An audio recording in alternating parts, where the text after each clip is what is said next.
Salut tout le monde, c'est Arthur des Argonautes. Bon, ça fait quelques semaines qu'on vous a parlé d'une expédition à laquelle on a participé au large avec Aileron. Mais au fait, à quoi ça ressemble une journée en expédition? Allez, on vous montre ça, on vous emmène avec nous.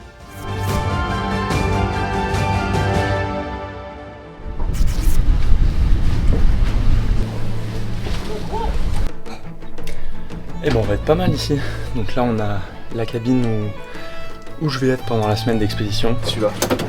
Il y a un truc qui est peut-être parti en dessous, non? Je vais vous faire un petit brief de sécurité.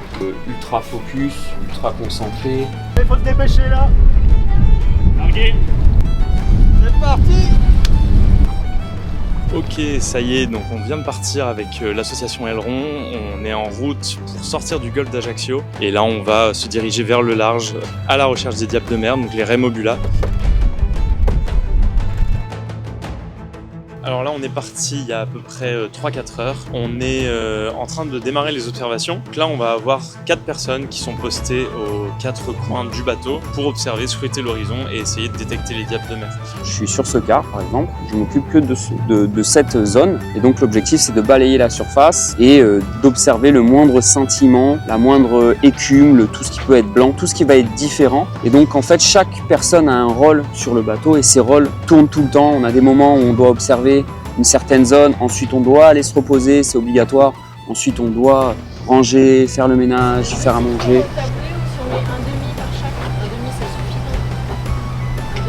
Et donc là, l'idée, c'est après être monté nord-est, on retente ici, quasiment sud, pour aller vers ce canyon-là et en fait franchir les différentes lignes bathymétriques.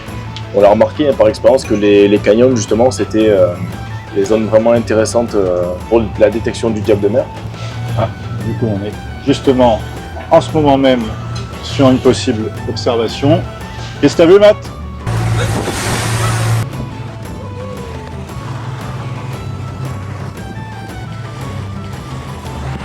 Toujours pas vu de diable de mer.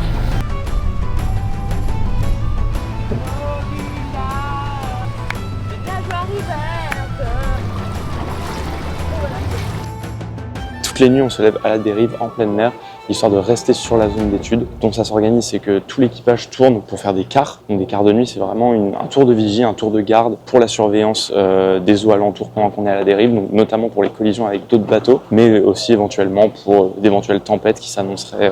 On va voir sur les prochains jours si on est un peu plus chanceux. Mais voilà, c'est la réalité du travail en mer. Voilà, on espère que ce format vous aura plu et que vous en aurez appris un peu plus sur comment se déroule une journée d'expédition. Si tu veux en apprendre plus sur la mer et les acteurs qui la protègent, on t'invite à t'abonner pour plus de vidéos.